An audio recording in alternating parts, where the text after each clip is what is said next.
Thanks for joining us today. I'm going to be talking about how we use freshwater invertebrates to assess water quality. So if you haven't already checked out Moses and Nick's video on Share Learn Adventure about collecting invertebrates, be sure to go check that out so you can get your own bugs. So one of the most important things in order to understand this concept is knowing what is water quality. So when we're assessing water quality, one of the most important things to note is we're trying to figure out how much the system has deviated due to human or anthropogenic causes. So we're looking at what things like contaminants, but whether they're chemical or thermal, things like that, how have humans been impacting the system and their water. So another thing that's important to note is there's a lot of different ranges that you can say is good water quality. For example, if you're trying to figure out if it's good water for drinking water, then the standards for that is going to be a lot higher than it is for recreation. So it's really important to take note in what you're trying to use the water for and while you're determining water quality. There are a few groups of invertebrates that are what we call indicator species. So that means seeing them and not seeing them can give you a pretty good picture of what's going on in the lake. So the couple of these species, I'm going to go through and talk about the taxonomic order of them because it's important to understand how big of a grouping this is. So when you're looking at a taxonomic scheme in the scientific community, the smallest one is species, and then it goes genus, and then family, and then order. So what I'm going to be going through is order, which is the fourth smallest group. And this is kind of the group where it's easy to identify them to a point and you don't have to have super intensive training to figure out what they are. So we're going to go through the three orders today that are generally considered to be the most sensitive. So these three orders usually need the highest water quality. So we're going to go through Ephemeroptera, which is the Mayflies, Plecoptera, which is the Sown Flies, and Trichoptera, which is the Caddisflies. And we have our own samples to give you a quick peek of what they're going to look like. So the first one we're going to look at today is Ephemeroptera, which are the Mayflies.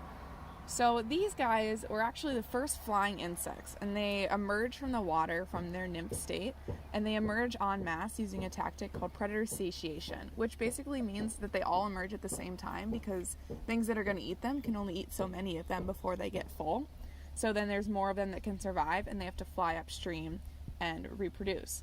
So adults of this order live approximately 90 minutes up to a couple of weeks. So they actually don't feed. All they have to do is go upstream, reproduce, and then they die. So the one that we're looking at right here, this one of the key characteristics that you can use to identify them is that they have three tails, or cerci. So at the end, you can see there's three right here. They also can have gills. So if I flip them on his side, you can kind of see these little black things moving in the water. So those are its gills. That's how it breathes. And then it's kind of hard to see here, but if you have a microscope by chance, or if you have like a magnifying glass, you'll see at the end of their legs, they actually have one claw each.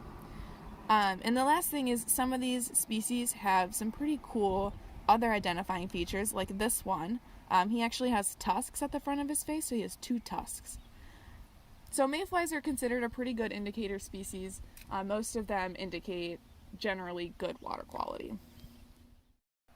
The next order we're going to talk about is Plecoptera, or Sown Flies.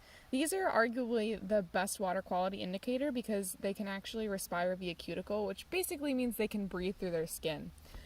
So they have the same trait as adult ephemeropterans, which is they don't feed when they emerge from the water and they just fly upstream and mate.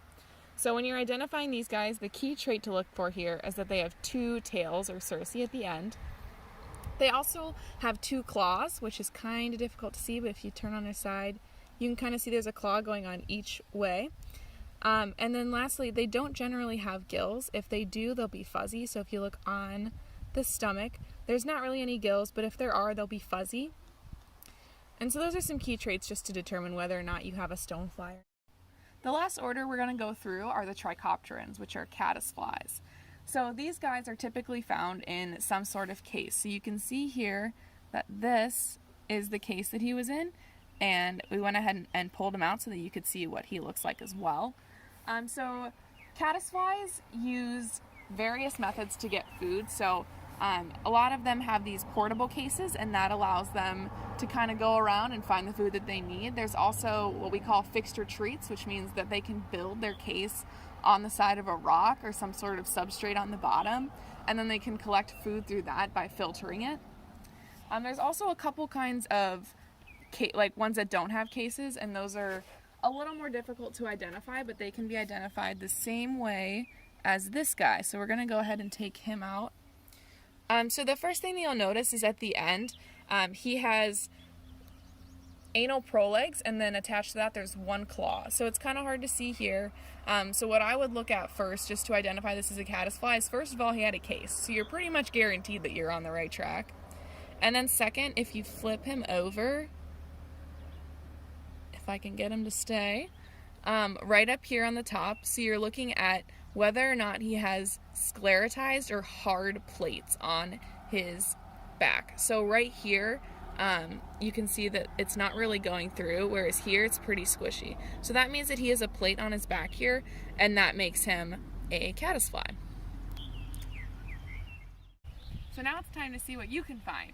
So head out there. My biggest advice for finding a bunch of different species is to go and try different habitats. So you can go in lakes and rivers and ponds and streams, anything like that, and see what you can find. Now when you're collecting the bugs, you're going to want to have like a bucket of water or something to put them in. That way they stay healthy, and then you can just catch and release and put them back into the wild. Good luck!